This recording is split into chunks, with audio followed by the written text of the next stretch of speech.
Hello everybody and welcome back once again to Let's Play Pillars of Eternity. In the last session we tied up some loose ends here in Twin Elms. Now finally we are ready to continue our pursuit. A pursuit at a very steady pace no less, but a pursuit of our prey, our enemy, Theos. So, we need to head inside here, tear Evron,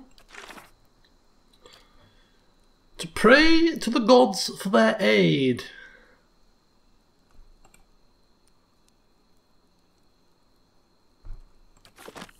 So without further ado, let's do some praying. I have done a little. I haven't done any research about the main quest or anything like that, but what I have done is I have, out of interest, looked up about the quest that we were going to leave. Let's have a look at what it was. Yeah, the old queen and the new king, this whole situation with Sultan Awareness, I was just kind of interested to see if there was an alternative way to do this without killing either of them. And upon doing that, and I also wanted to find out about the whole situation with Noonfrost, because we slew the whole congregation, if you will. And upon doing that research, I say research, I was just having a nosy to see what the hell's going on. I kind of found out that when we pray to these here gods, they may or may not want to give us some quests. And those quests are linked and answer some of the questions, I suppose, about some of the things that we've just been doing. Hey. Anyway, all will become abundantly clear very shortly. I think somebody was trying to tell me about that and how, on which particular order to do this in to try and get the best possible outcomes. But he badged it as a spoiler, so therefore I didn't read it. And I've got a sneaking suspicion now. When I go back to read the comment, it's probably going to say, "Come in here first, get the quest from the gods, then go and do the other things." That's my sneaky suspicion. Anyway, we shall forget about our, researches and hypotheticals and theories and whatnot, and we shall just see what comes.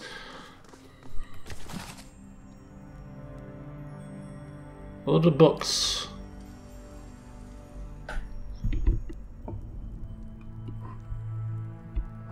Doesn't seem to be much to be able to interact with in here.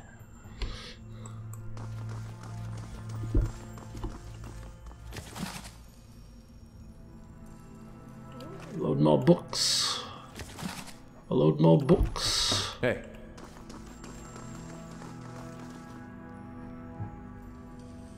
Shattered and charred stones block the passage into sun and shadow. So this is where I think Theos has blocked it off.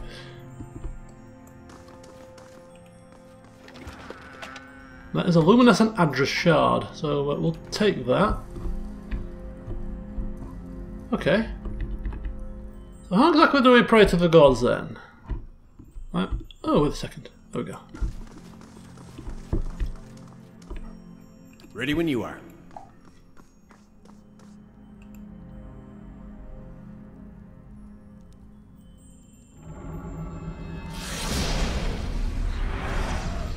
This tower has far outlived its builders. But is it all that remains of them? Wow, look at that. How cool is that? So which gods do we want to interact with here? If any. All of them? None of them? I don't know. Shall we take a look at our... just in case we have a choice about which gods we want to interact with, and if we can't interact with them all, let's have a look at which potential gods sound most decent. Here we go. So we've got Abaddon, god of golems, machines, industry, strength, hope and aspiration. Okay, that's pretty good. We heard a bit about him in the White March. We've got God of Berath, which is death. Doorways. You always need a God of doorways. Can't. Important things, doorways. Mortality and inevitability. Keeper of the cycle of life and death.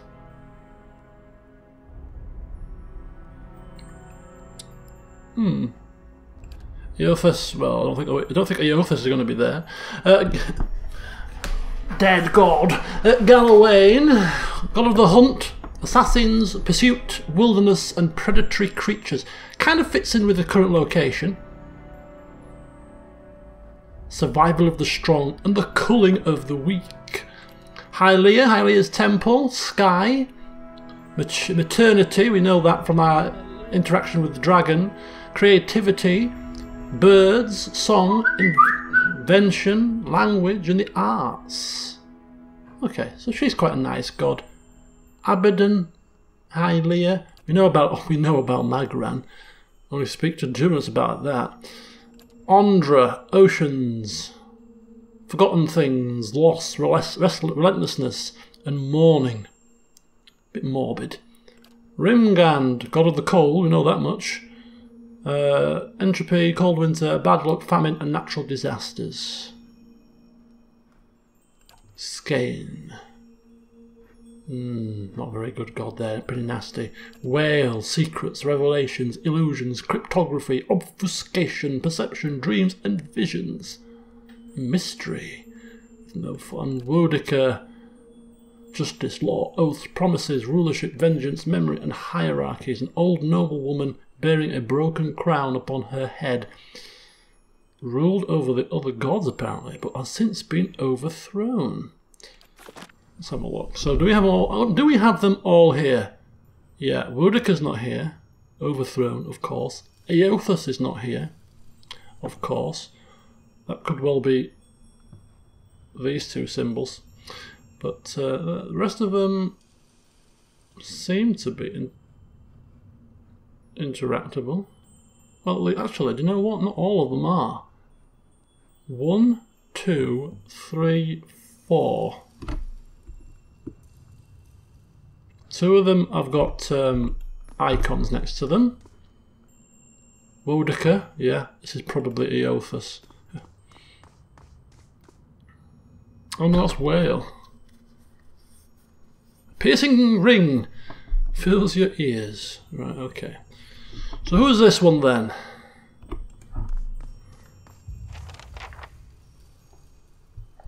In the nearby constellation, you can make out the shape of a strange horned beast. From time to time you think you can sense a faint chill emanating from the shrine itself. So I think we've got to please one of the gods. I don't think we've got to please all of them. We've got to please one of them. Okay. The question is, can we pray to them all? Or can we only pray to one? Because we've got a choice. I would rather pray to the one that we would prefer first, just in case you can only pray to one. Hylia! Although I've got a sneaky suspicion she's going to request us to kill the dragon, which we're not going to do. Galawain. Temple of Galawain. Linked to culling one of the beasts, perhaps. Berath? What does Berath possibly want? Okay, you know what? We'll confirm if this is going to be the case. Pray to Hylia. So here we go. An oval shape of an egg. Pair of wings sprouting from the egg, stretching out to either side. You step before the shrine and prepare to recite the ritual words. What ritual words, you say? Ritual words?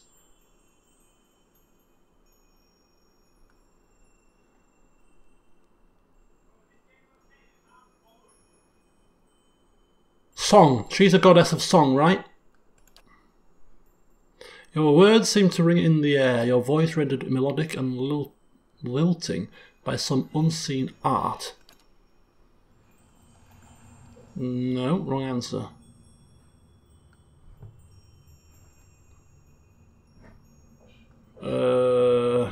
Okay, Galloway. Pray to Galloway. Ritual words. He believes in the strength, right, and culling of the weak.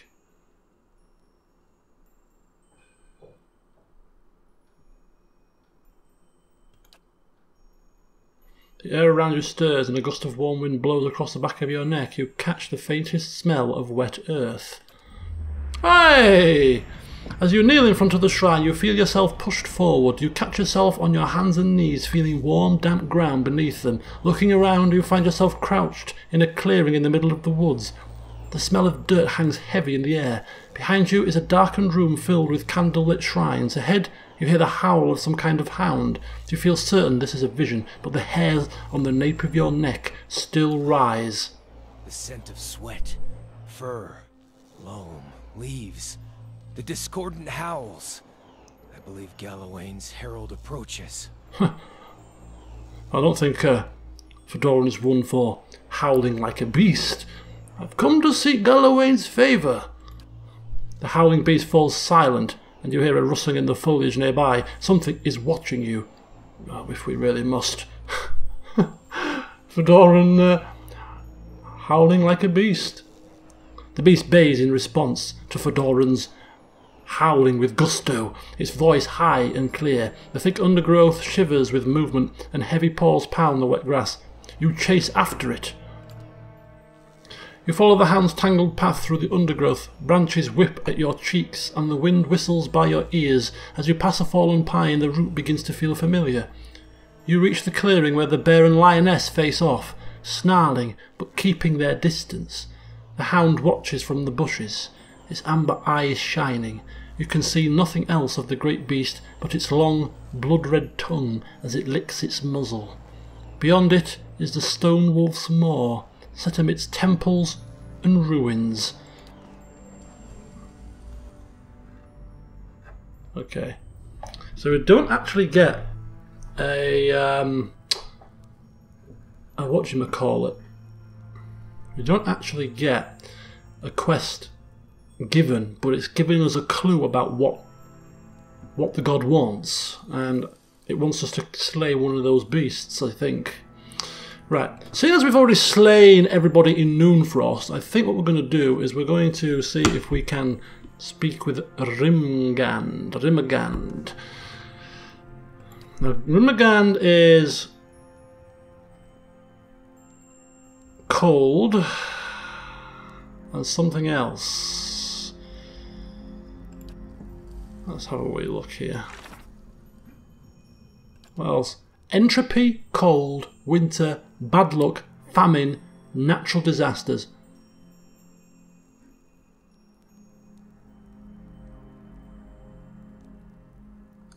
Entropy, cold, winter, bad luck, famine, and natural disasters.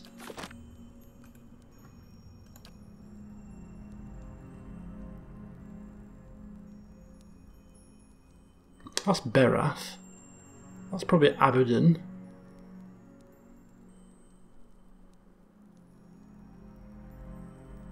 All life ends in stillness. To do with the death at the end. Aha!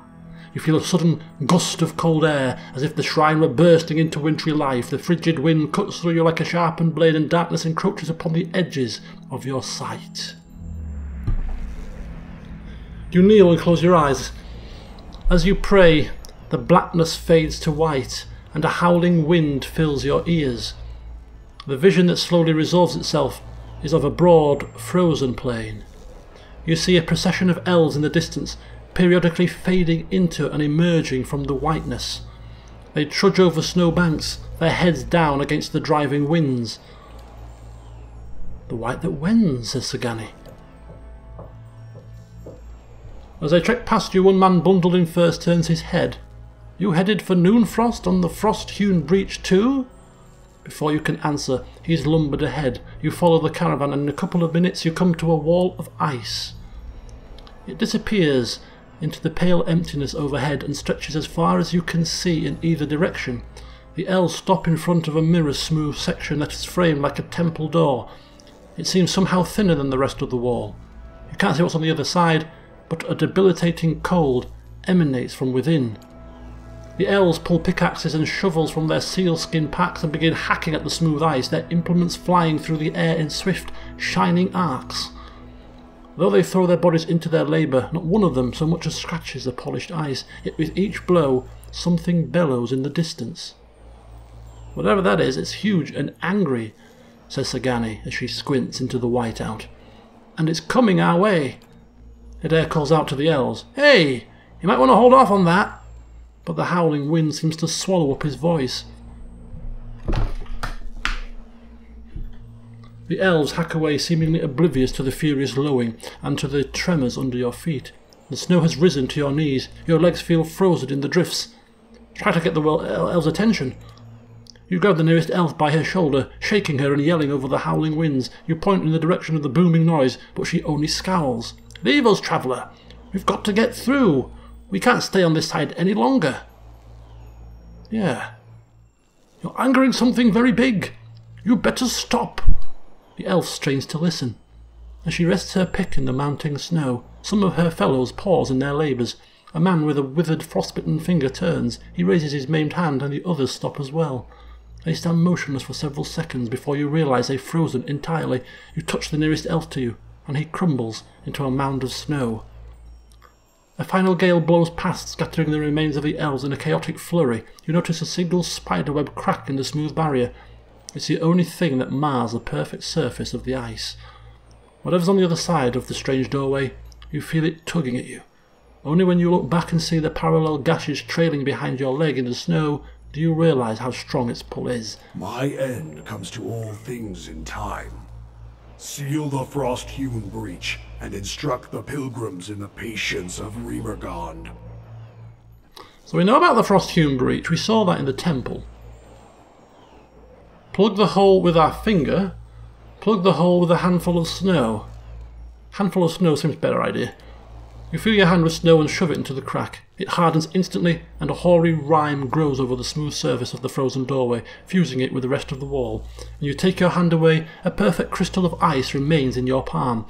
As you examine the crystal, the vision around you fades, but the unmelting shard of ice remains in your hand.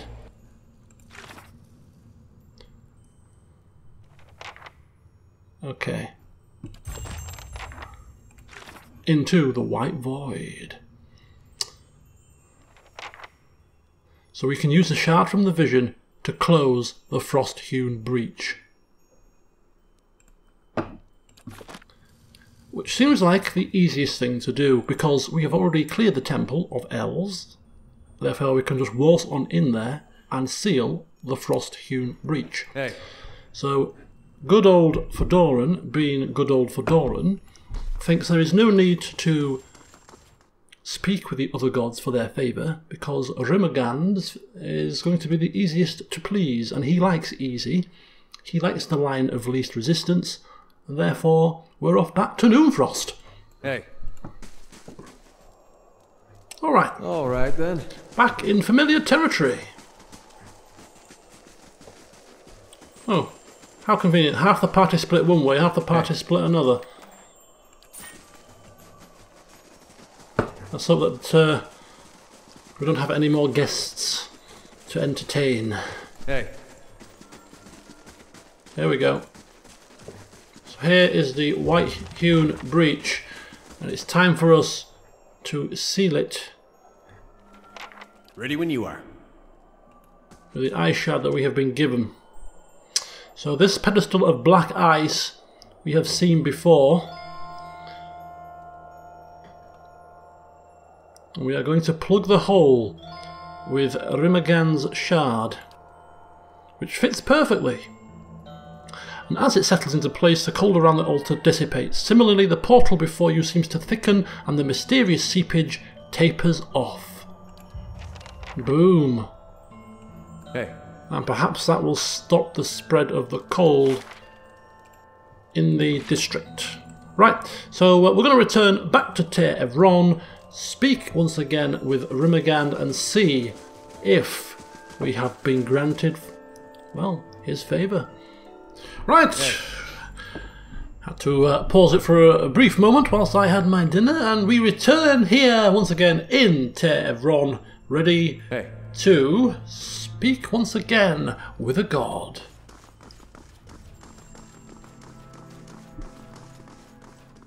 Yeah?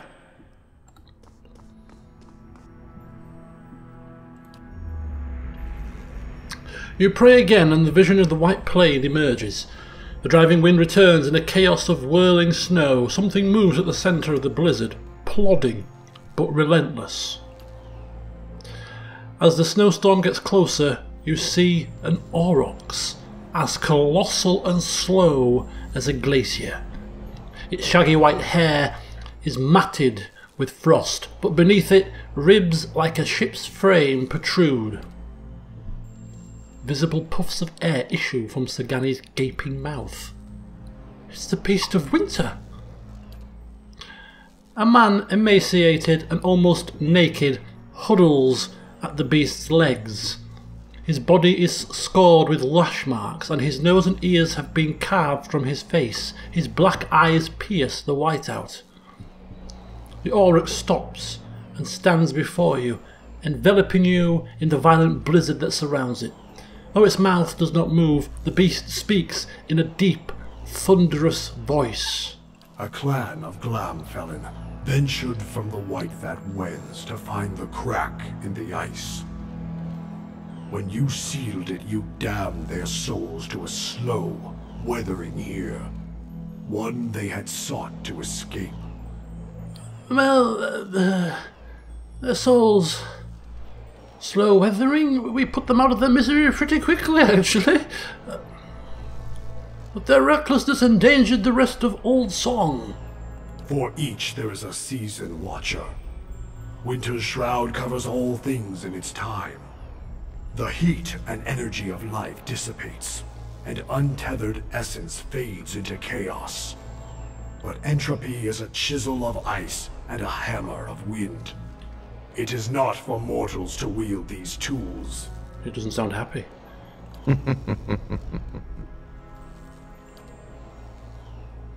The world shudders beneath you, and a great crack echoes across the white expanse. The ice splits at your feet, waves lapping through the rift. The Watcher seeks something long lost. What is it you search for?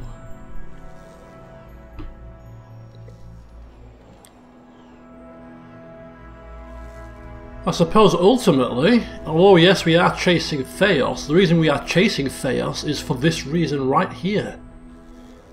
Understanding of who I was, and what my past means now.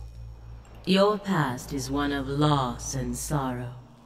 The key to it is Theos, a man who has been forgotten to you for many lifetimes. Many lifetimes? Yet there is a greater plot at work here, Watcher. Theos acts not for himself. He is the Burned Queen's quiet slave, a master of secrets and schemes. Woodicke? Woodicke's slave. Theos is a winter gale, unseen by the world even while he carves and shapes it. Woodicke directs him, sending him to wipe her enemies from Eora. And animancy as well. He would see those secrets lost, the knowledge forgotten. And he would see his mistress grow fat on the essence of thousands. For her, he has harvested the unborn souls of the Deerwood. What does Woodicke want with these souls? To consume them, to collect her evaporating power, rebuilding what the turning ages have stripped from her. She would reclaim her status like an island of silt dredged from the sea. With this fresh, raw essence, Boudica will seize power over those gods and Kith who have refused to acknowledge her authority. The ultimate act of vengeance. What does animancy have to do with all of this? He believes that some knowledge is best lost to mortals. More importantly, Boudica despises it, and he yields to the will of the exiled queen in all things. So what now? Theos has removed these souls from the cycle. They are ice melting in the sun. Let them fade. Let them forget this world and be forgotten by it. Take the souls she so desires and grind them into dust. Let her see her careful schemes thoroughly ruined. Yeah, that last one sounded a little nastier than the other two. For several seconds the waves wash quietly against the ice and the ore rock stands silently amidst the churning flurries. It is the destiny of all things to crumble and join the chaos that follows this world. Some seek it willingly, as you have seen. To mingle, roiled and stirred by the tides of the universe. It is not an unkind fate.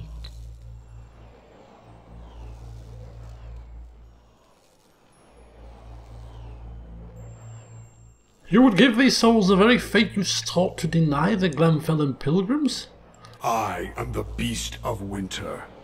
I neither speed nor alter my path for the whims and desires of Kith. I take souls at the time of my choosing, be it mote by mote or in a sudden tempest of chaos. Fair dues. These souls, they have already forgotten their place in this world. They have been lost to existence. Let them be memorialized and mourned for an age, and then forgotten entirely. Well, there's only one thing left for us to do then, and that is to seek Theos in the sun in shadow. When you reach the burial isle, we will send lost souls to guide you through the pit. This is our gift to you. What you do after you face Theos will be your choice, but we would have you set the stolen essence adrift.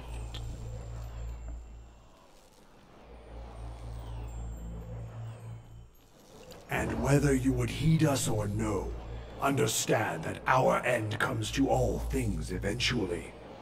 Help us achieve it, and we shall reward you now with a power to rival Theos's. But do not choose lightly. We forget nothing, least of all a betrayal. Okay, so this is, from what I'm gathering here, they want us to sort of cast these souls aside or destroy these souls.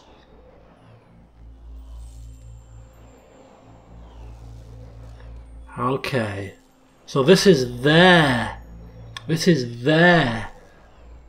offer.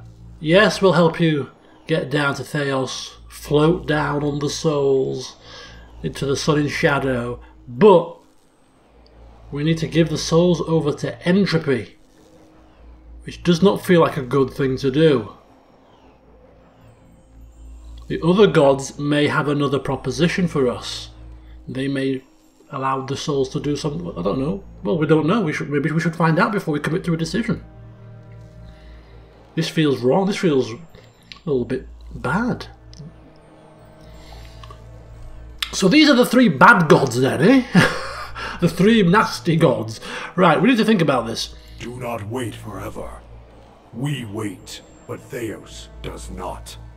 Rimmergrand continues towards you, swallowing you in a blinding, deafening snowstorm. You experience a dizzying, exhilarating disorientation, oblivious to the landscape around you and even the reality of your own body. You hear a noise that could be the shrieking winds or Skane's screeching cackle, and then it recedes with everything else. Rimmergrand reappears in the distance, trudging away from you, and the whiteout follows him. As the vision of snow fades, it leaves in its wake the flagstones of Ter Evron. Into the White Void, done.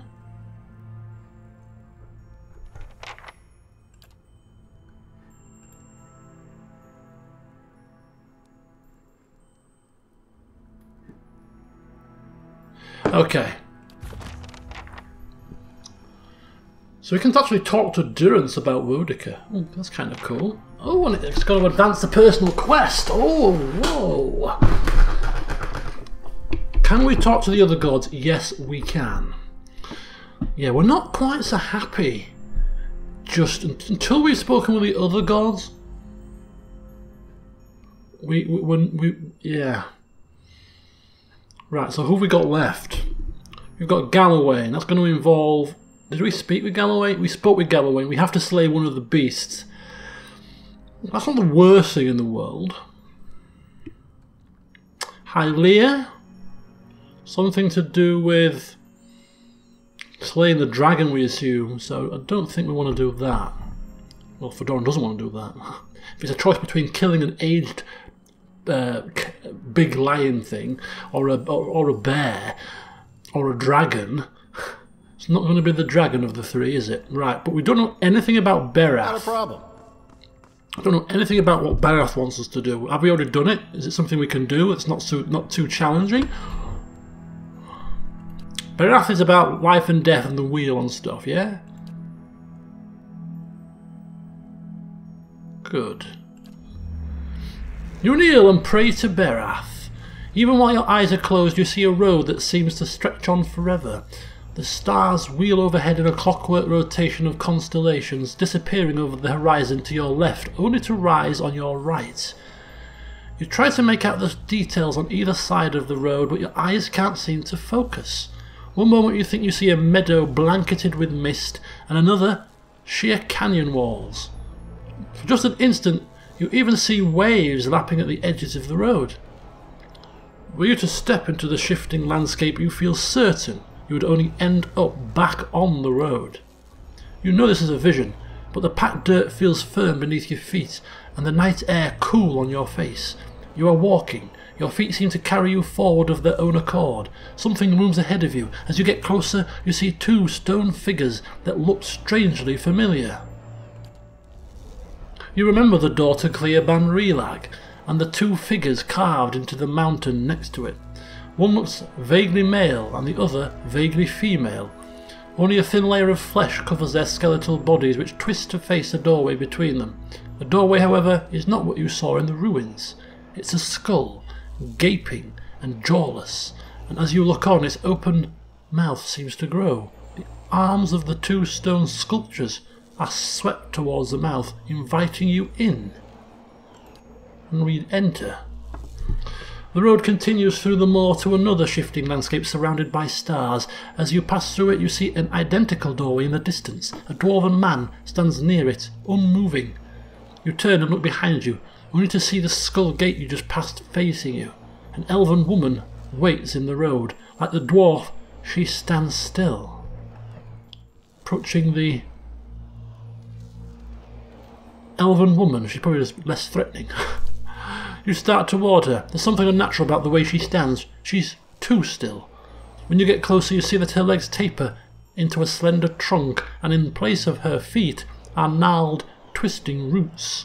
She lifts her face to an invisible sun. Her long golden hair is the colour of autumn leaves, and as you look more closely, you realise that her head is actually covered with tendrils and vines sprouting brilliant yellow leaves.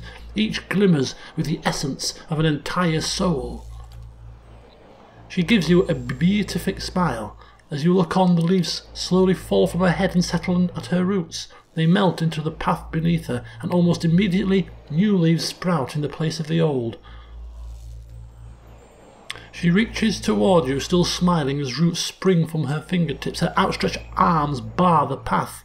Come, graft your soul to the golden grove. It seems like a bad idea, but you know what? We need the favour of the gods. Her runes twine around your fingers, and as they do, they grow rigid and cold. Her outstretched arm petrifies, and as a rough stone bark overtakes her flesh, she can only look on in horror. You break away from her brittle grasp. Her feet are rooted in place, but she twists and writhes as if trying to flee her own dying limb. The petrification reaches her shoulder and spreads down her body, freezing it in a painful arc. It creeps up her neck and she throws her face skyward like a drowning swimmer. The greyness covers her face, freezing her gasp in stone. Now that she is still and lifeless, you can continue past her. Only the golden leaves on her head remain untouched, and as you watch, they fall one by one to the path below. They shrivel as the shimmering essence fades from them. You lift your gaze and see the dwarven man standing further down the road. We approach. He looks up at you as you approach, but you can't tell if he's looking at you or through you. His face is smooth but flaccid, as if the flesh has detached from the muscles underneath. As you look on, his face begins to change. Wrinkles crack at the corners of his eyes. His mouth sinks, carving deep lines from his nose to the corners of his lips. His jowls sag, and the loose flesh hangs like dough. He raises his cupped hands. They're covered in blood. He lifts them to his face and smears himself from his newly creased forehead to the wattles of his neck. As he massages the dark, sticky fluid into his skin, the fresh wrinkles disappear, the hanging folds recede, and his flesh tightens as if re-adhering to his skull. He lifts his head, and this time you know he's looking at you. His renewed face looks like a mask, artificially smooth and still. Behind it, his black eyes are two hungry pits, yawning like the empty mouths of skulls. Come, make your sacrifice to the Ethic Knoll. His body blocks the path. He extends a bloody hand towards you, and as before, Fedoran takes the hand. You grab his hand, but his skin gives too easily under your grip. As you try to pull away, you hear a noise like dried canvas tearing. His skin splits, following a long seam that begins at his arm and stretches the length of his body. Blood gushes forth in such quantities that you can't imagine there was ever anything else in him. Sure enough, as the dwarf empties of blood, he collapses like a desiccated husk. The blood in the path gleams with 1,000 souls worth of essence. The essence evaporates, trailing shining filaments into the night sky. Only now that he is dead can you continue onward. The blood pools around your feet, and a voice echoes along the road, barely more than a whisper on the breeze. Return them to the wheel! You look up and see the skull gate ahead of you. The candles of Ter Evron wink through the open mouth. End the lives of the two figures from Beras' vision. What? Where was that? Ethic Knoll.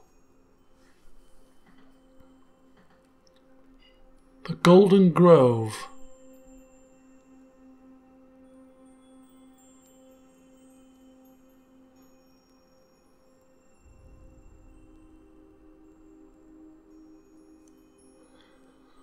Berath, the god of death and rebirth, showed me a vision of an elven woman and a dwarven man stopped on a road.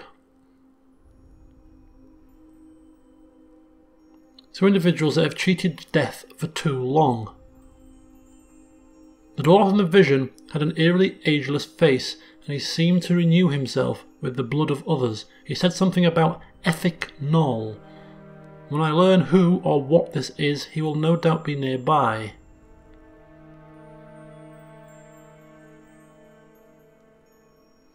Was that the dwarf in the Blood and Sand place? Blood and Sand. I'm thinking, is that an episode of some series?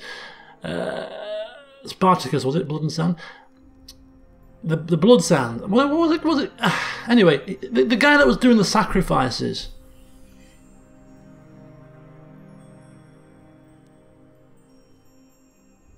And High Ovate Arona.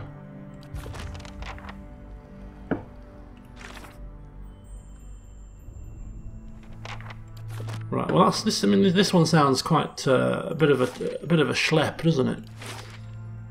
Where's Elmshaw? Okay, there's Elmshaw. Elm's Reach. Yeah, we are in Elm's Reach, right? The Ethic Knoll. It rings a bell. Let's have a look at lore. Locations.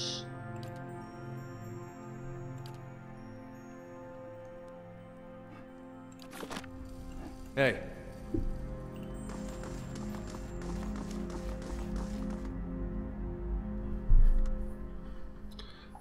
ethic knoll. The ethic knoll. It's gotta be somebody either near or in Twin Elves, right? Here it is, Blood. It is a blood. Does anyone have any extra rations? I did some white leaf, and now I'm very hungry. You did some white leaf. Hey. Just keep your drug-taking habits to yourself. Stop right there. Oh dear. Hello? Stop right there, criminal scum. Yeah? What's going on? The Phantom's... The wrong city, Inquisitor. Ooh. Did you think you wouldn't be recognized here in your old home? I've seen your trials with my own eyes. I've seen you light pyres with good people tied to them. People I'd known many a year. He seizes you by the throat, and your airway tightens, whether real or imagined you cannot tell. They deserve your confession. He raises the point of his sword, holding it a hair's breadth from your eye. Suros, what are you doing? Startled, the soldier releases you immediately and turns to face the speaker, a woman in a plain wool tunic. Fully a head shorter than he, but somehow seeming to tower over him. You have seen this woman's face before, but from afar, bloodied and burned as she lay stretched across an iron wheel. At the moment, it is marked only with concern. Iovara, isn't that... We've heard that name before, isn't it? Theos mentioned her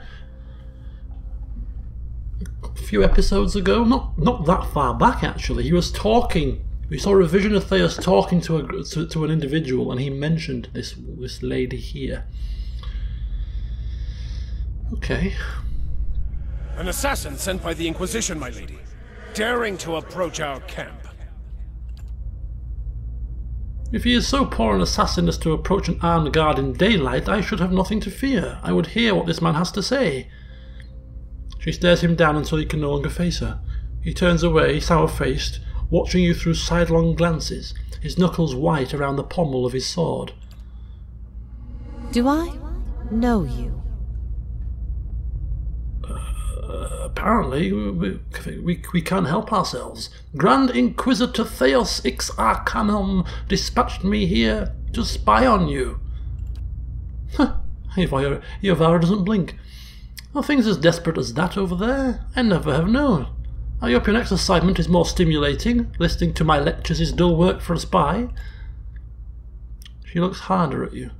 I do remember you. It was years ago when I was a missionary. Before all this. She shakes her head. Hard to imagine those days now, isn't it? What I wouldn't give. Few of my followers are actually from these parts, and the soldiers were mostly conscripted from the countryside. It's a welcome thought to have someone around who knew Cretum in better days. I would like for you to stay here in our camp as my guest. My lady Iovara, I beg of you. This is an Inquisitor. This is a desperate attempt on your life. The only way it can succeed is if you allow it to. This is a missionary, same as I was. Taught the wrong things as I was. If I can't have faith in one man's ability to reason, once he knows the truth, what hope do we have? My lady, he admits being a spy. That should make him less of a threat, wouldn't you agree? I have nothing to hide.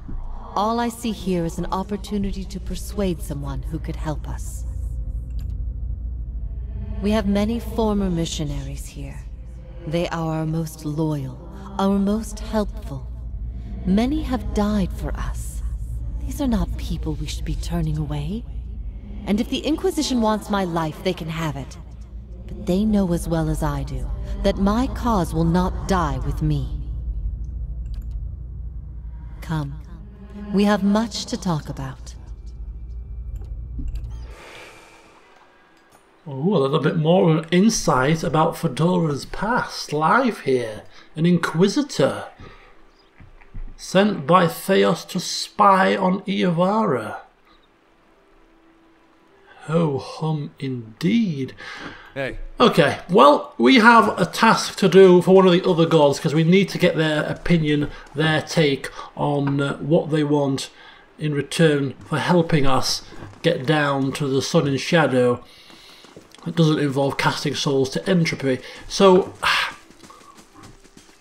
Berast's quest, or what he wants us to do in return for his favour, is to take down 2 characters. We don't know where those characters are. We don't know how powerful they are.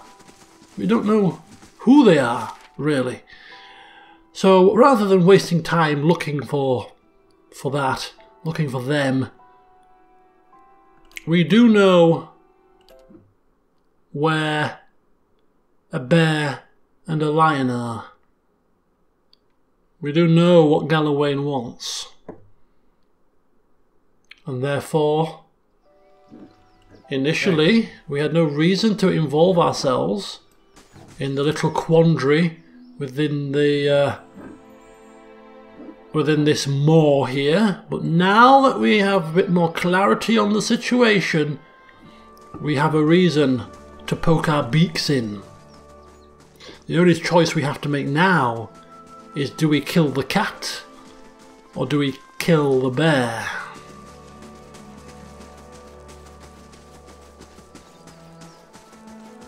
You should really already know my choice because I was a whiskers width away from slaying the bear the first time we were in here.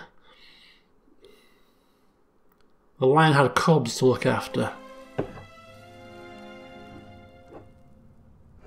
So, we shall take care of the bear. And after we've done that, we will go back and speak with the gods, get their favour, and we will finish off by talking with Durance. Or maybe we should talk with Durance now, actually. No. Hey. Let's fight first. Is the bear still here? The bear's still here. Right, okay. Hey. So we are going to try and see if we can fight here in the doorway. Give ourselves the best possible opportunity of not being flanked. Here goes nothing. Yes? Zara's got the boots of speed, of course.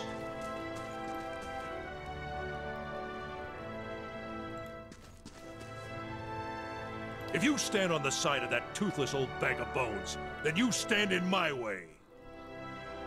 Righty ho! Needs must! Run! Uh-oh. Holy cow. Right. Block the road! Block the road! Block the road! Fedoran, use your confusion, and let's get this show cracking on!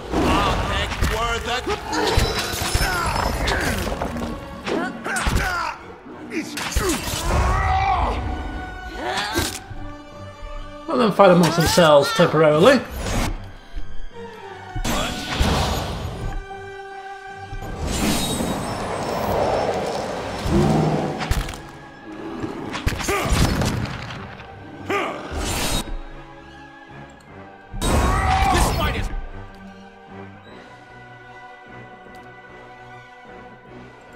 Mine! Ah, thank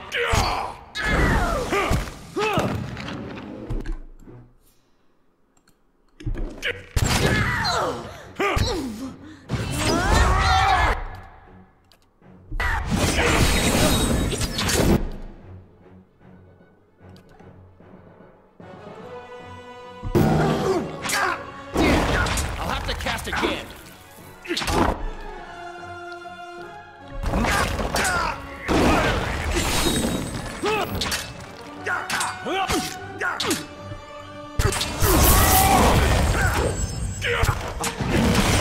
Shooting hell, it's not going very well here.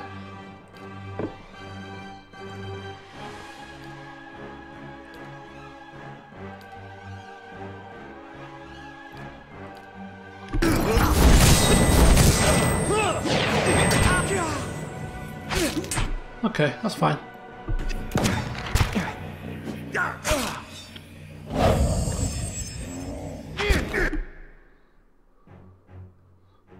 Awareness is still alive. We're just going to pull back. It's going to invite them in to flank us a little bit, but we're not happy with this area here.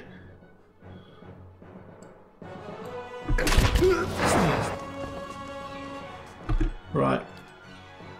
Let's try again. Consecrated ground. Yeah? Hey. Only awareness left. Probably immune to being knocked down, I would imagine, but never. Let's give it a try.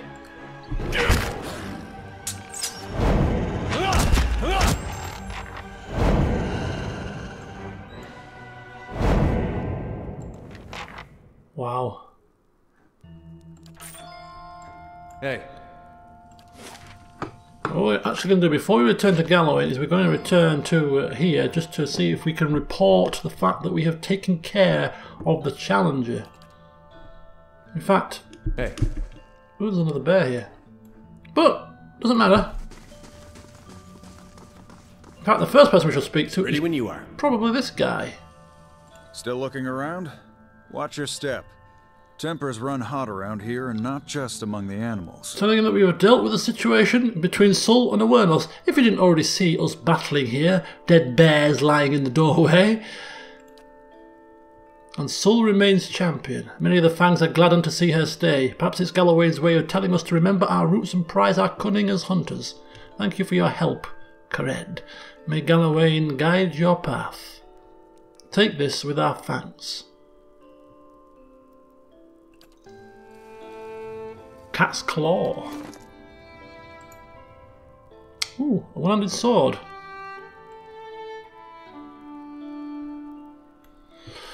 Thank you kindly. Hey. Okay, I don't think there's any need for us to return to Sul. But I kind of just want to double check that there's nothing else.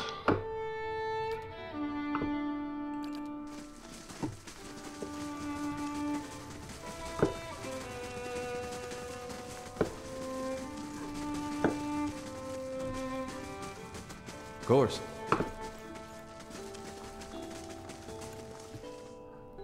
Yeah, telling Irensi that we have dealt with Awareness. Her cubs, Sul's cubs, will grow up to be quick and fierce, thanking us for assisting. Okay. Hey. Suppose having their thanks is better than nothing at all. Right, back to Tear Everon then. So we're back here again, perhaps for the final time, as we commune with Galloway.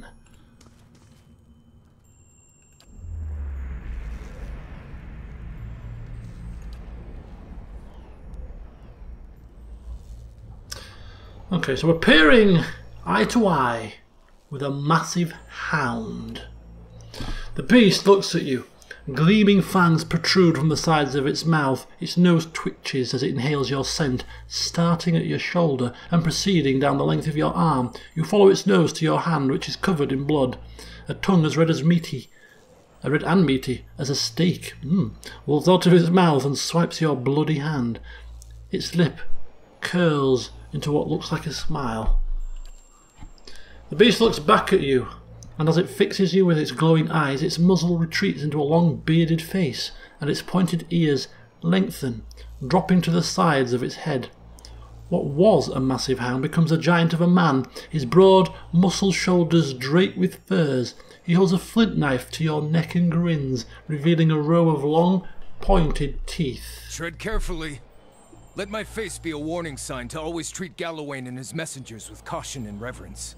Well, Fedoran doesn't fancy having his eye plucked out and his ear chopped off. The lioness reigns still, and soon her cubs will rise.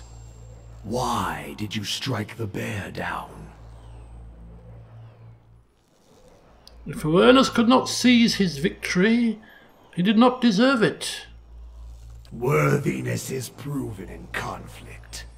Might grappling with might.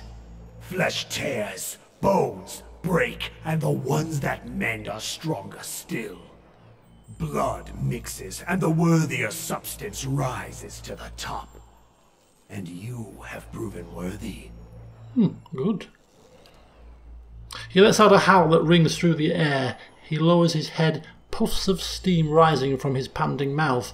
Twigs crunch and branches snap. The ground shivers under the weight of pacing, prowling footsteps. A dozen beasts, bears, wolves and long-fanged cats, stalk out of the undergrowth, their matching amber eyes fast on you. Is this how you would threaten us, Galawain? With cats and dogs? As the beasts encircle you, their master rises to his feet. Even the largest of the bears can only reach his browned and muscle-knotted shoulders. You stand mindful of the ring of predators surrounding you.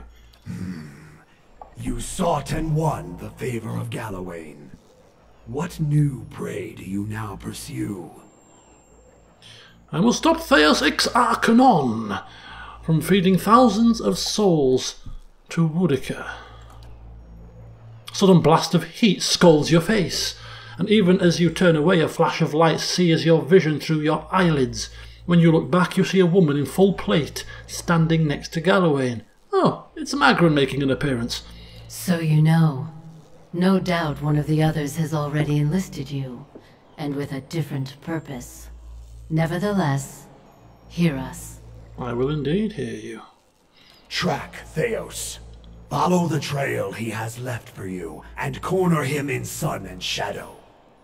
You must stop him before he empowers Woodica. Yeah, I get that bit, but what about the souls? And if you do, you will have a different decision to make. I have a really bad feeling that this decision is a trap. I mean, how often do the gods really leave the decisions up to mortals like us? Souls were ripped from the world, ripe and full and pulsing with essence. Scatter them like bones to a pack of dogs. Their essence will strengthen the souls of the Deerwood. Let the remains of the dead feed the survivors. And why would I do that? To breed strength. Power is born from the mixing of essence and blood. What Theos did cannot be undone. Thousands of lives have changed, and thousands more have ended because of his actions. But transformation gives purpose to trial. And improvement is the goal of all Kith. Long lives, prosperous futures, stronger minds and bodies. Strengthening those who remain will help repair the damage that Theos has done to the Deerwood. Well, this seems like a much better option, must be said.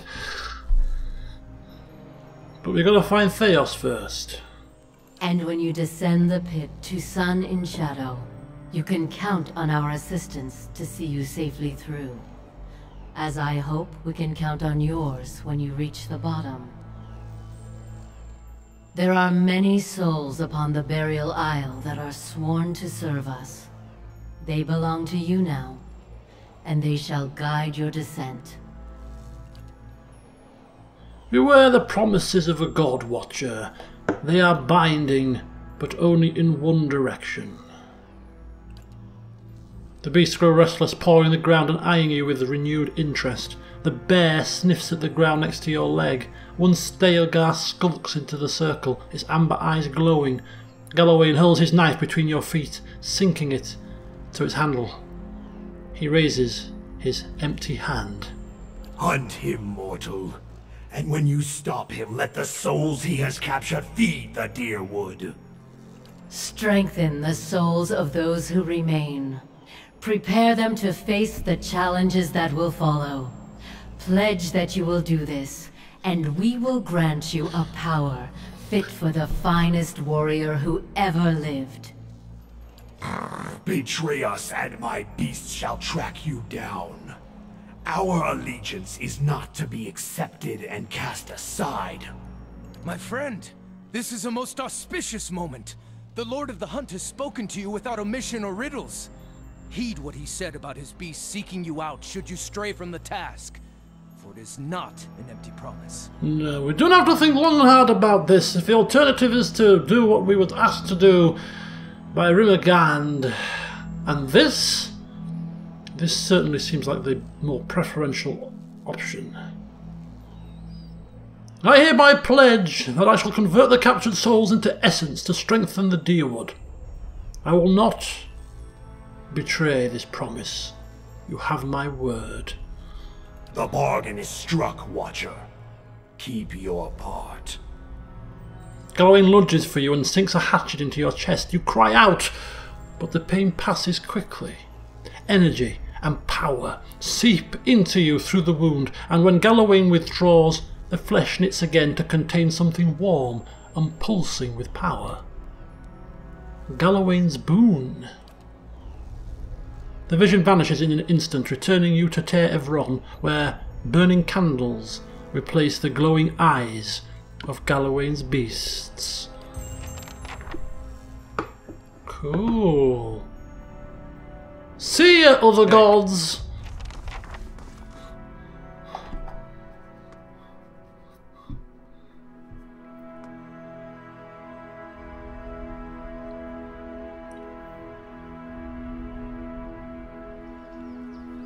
Holy mackerel.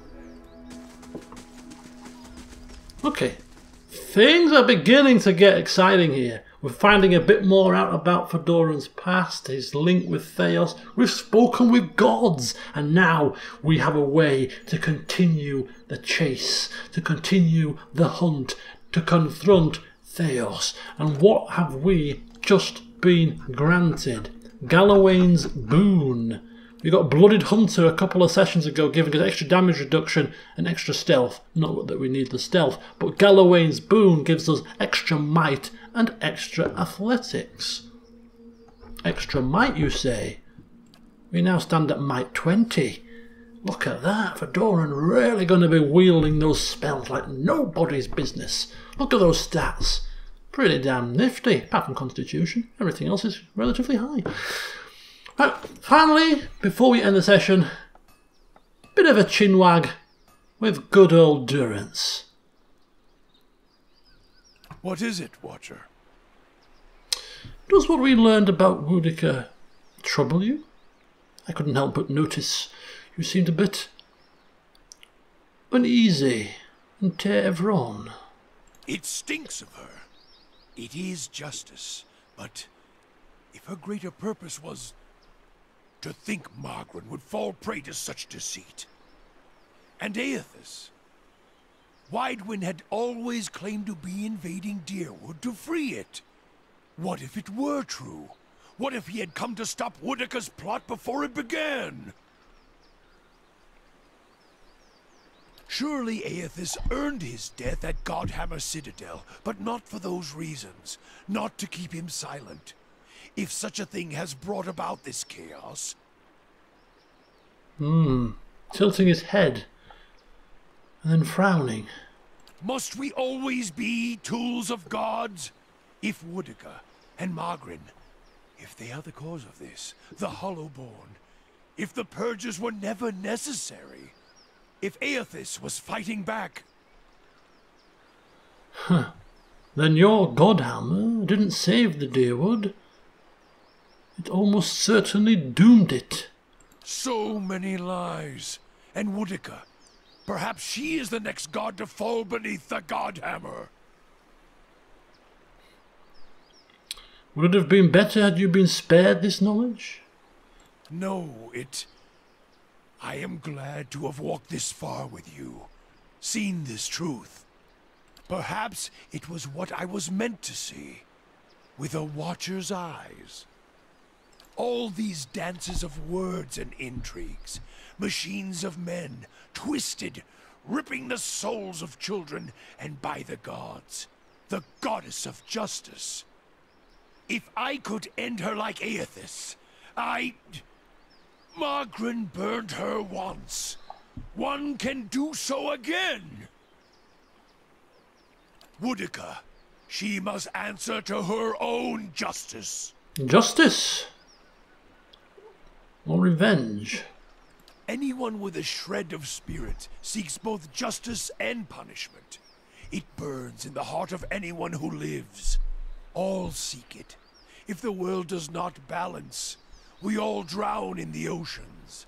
And the gods would not care. Margaret, she must be redeemed. And punishing Woodica, that will serve.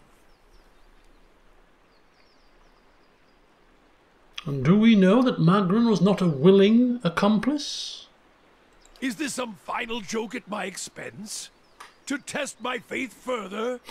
And why would you think that, Watcher? The others who made the Godhammer, they all died, didn't they? That's why I saw their symbols fade from your staff. If all you have are questions, then I have enough of those. She is a bitch of a goddess, to be sure. But even a whore only goes so far in crossing those she serves. Well, I have a feeling. Can't quite place it, but a feeling. That is all you have, a feeling. If feelings provoked me to say every thought that crossed my mind, get gone, and leave me to my thoughts.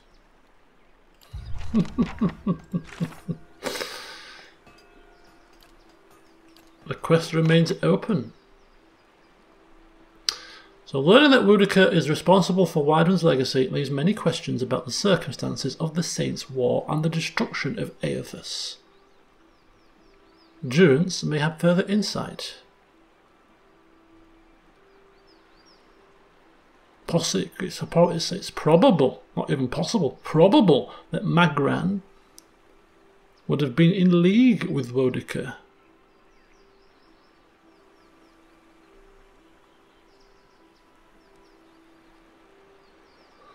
So we are looking at here breaking Magran's hold over him, which is kind of funny because we're doing what her and two other gods want us to do. So it's kind of weird that she's actually in league with the other two. Bloody hell, talk about screwing with your damn head. So on that note, with all these flipping revelations, I think it's time to chew over them, mull them over in the old brain, and see what we're going to do next. Well, we know what we're going to do next. We're off to the Burial Isle, and we have already committed our promise, but yeah, it's definitely worth thinking about what's been said here. For as we progress forward, it's going to be very important. So join me in the next session, when we head to the Burial Isle. Until then, see you soon.